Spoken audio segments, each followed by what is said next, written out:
Dear students, आज हम capacitance related questions को सॉल्व करने जा रहे हैं। तो कैपेसिटेंस रिलेटेड क्वेश्चंस को सॉल्व करने से पहले हम कैपेसिटेंस पर बेस्ड या धारिता पर बेस्ड कुछ कॉन्सेप्ट को देख लेते हैं।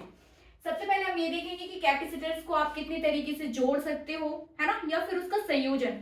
तो चूंकि मैं इसको पूरा आपको थ्योरी इसकी पूरी हम लोग इस पर बेस्ड थ्योरी कर चुके हैं और इसके जो कॉन्सेप्ट हैं वो भी मैं आपको बता चुकी हूँ, पर फिर भी हम थोड़ा सा इसको रिवाइज कर लेते हैं कि कैपेसिटेंस रिलेटेड कैपेसिटेंस या फिर संधारित्र का जो संयोजन है,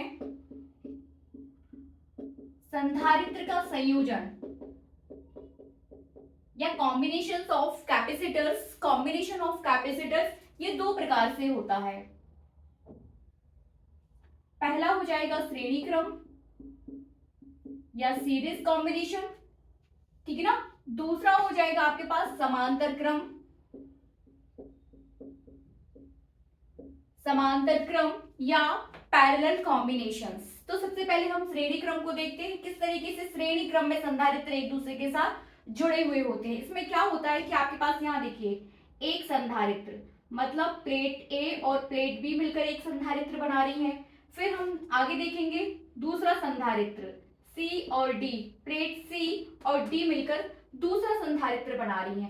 फिर एक और हम ले लेते हैं यहाँ पर तीसरा संधारित्र ई एफ, ठीक है ना। तो हमने एक, दो और तीन संधारित्र के अलग अलग प्लेट्स के नेम यहाँ पे दे दिए हैं। ए और बी मिलकर एक संधारित्र बना रही हैं, सी और डी मिलकर दूसरा संधारित्र बना रही हैं, ई और एफ मिलकर तीसरा संधारित्र यहाँ पर बना रहे हैं।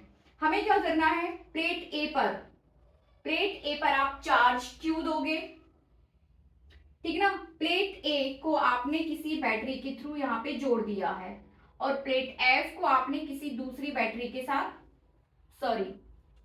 बैटरी के साथ ना जोड़कर, ठीक है ना, इसको आप इस तरीके से करेंगे कि प्लेट ए पर आप चार्ज किसी चार्ज स्रोत के थ्रू यहां पर आप चार्ज दे रहे हो, प्लेट ए और बी, है ना।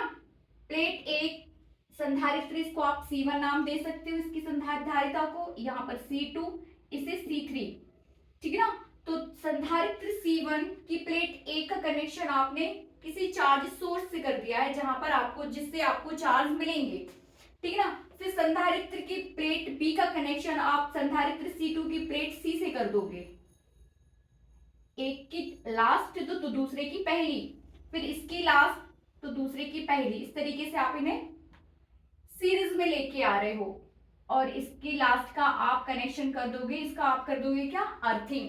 तो ये जो डायग्राम, ये जो कंप्लीट डायग्राम है, ये श्रेणी संयोजन को दिखाता है, ठीक है ना। किसको दिखाएगा, ये श्रेणी संयोजन को, मतलब प्लेट बी एक संधारित्र की दूसरी प्लेट का कनेक्शन दूसरे संधारित्र की पहली प्लेट से, फिर दूसरे संधारित्र की दूसरी प्लेट का कनेक्शन तीसरे संधारित्र की पहली प्लेट से, और जो लास्ट संधारित्र रहेगा उसकी आप क्या कर दोगे, लास्ट प्लेट का आप क्या कर दोगे, अर्थिंग, ठीक है ना। तो ये पूरा आपको श्रेणी क्रम दिखाएगा। अब इस श्रेणी क्रम में जो तुल्य धारिता हम निकालते हैं, जो तुल्य धारिता वो हो जाती है 1/c equals to 1/c1 plus 1/c2 plus 1/c3, ठीक है ना।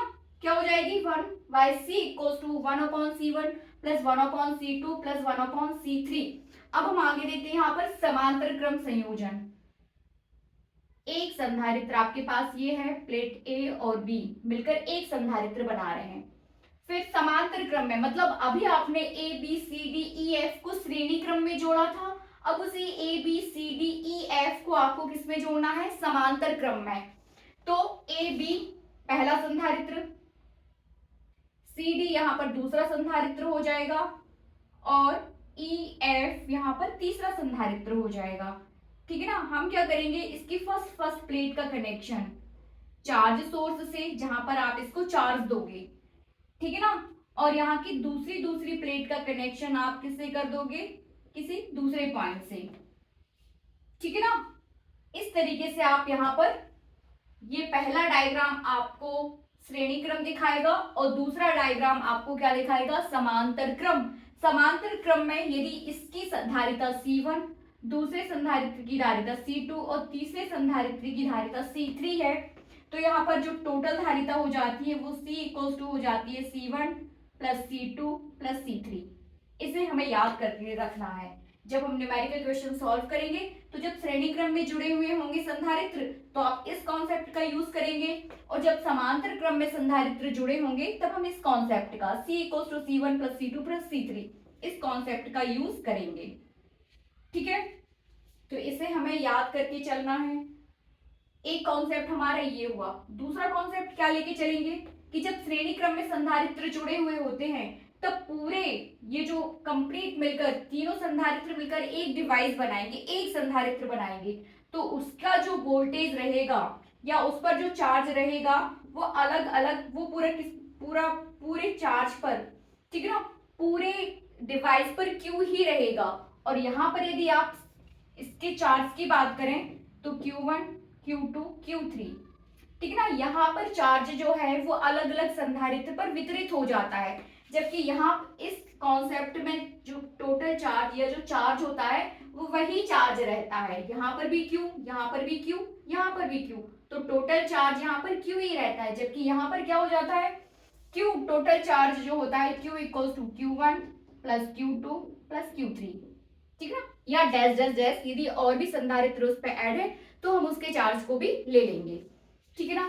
तो ये हुआ, यहाँ पर Q ही रहेगा, यहाँ पर Q = Q1 + Q2 + Q3 हो जाएगा। तीसरी बात, जिस तरीके से यहाँ चार्ज वितरित हो जाता है Q1 + Q2 + Q3, वैसे ही यहाँ पर, ठीक है ना, वैसे ही श्रेणी क्रम में यदि आप वोल्टेज की बात करो तो फर्स्ट का, जैसे यहाँ पर वोल्टेज की बात करें, इन दो प्लेट के बीच जो विभवांतर हो जाएगा, यहाँ पर V1 तो यहाँ पर V2।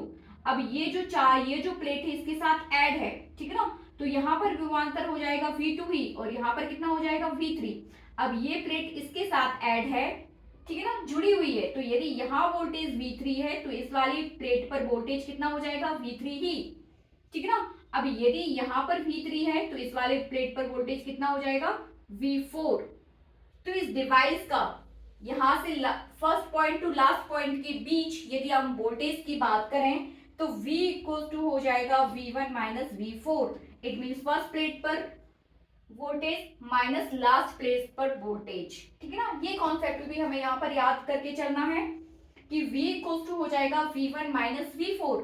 अब यहाँ पर यदि हम वोल्टेज की बात करें तो यहाँ पर वोल्टेज कितना रहेगा, इन दो पॉइंट्स के बीच जो विभवांतर है वो वही रहेगा, चाहे आप अलग अलग कैपेसिटर्स की बात क्यों ना करें, ठीक है ना। तो यहाँ पर तुल्य वोल्टेज आपका V ही रहेगा, जो आप उसको दोगे वही रहेगा, ठीक है।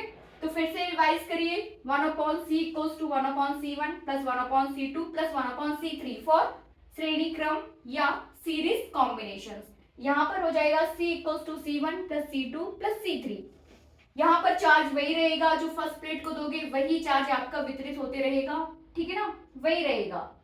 तो Q, प्रत्येक प्लेट पर Q ही रहेगा। यहाँ पर कैसा हो जाएगा, आप यहाँ Q दोगे तो ये बराबर बराबर जो है बाकी दूसरे कैपेसिटर्स की प्लेट्स पर वितरित हो जाएगा। तो यदि यहाँ पे Q, तो ये Q का कुछ हिस्सा Q1 पे चला जाएगा, कुछ हिस्सा इस वाले पर, कुछ हिस्सा इस वाले पर, तो ये हो जाएगा टोटल = Q1 + Q2 + Q3, ठीक है ना। यहाँ पर वोल्टेज आपका फर्स्ट प्लेट पर वोल्टेज माइनस लास्ट प्लेट पर वोल्टेज, ये तुल्य वोल्टेज हो जाएगा, और यहाँ पर तुल्य वोल्टेज क्या हो जाएगा V। तो इन सभी कॉन्सेप्ट को ध्यान में रखते हुए अब हम न्यूमेरिकल क्वेश्चंस को सॉल्व करेंगे।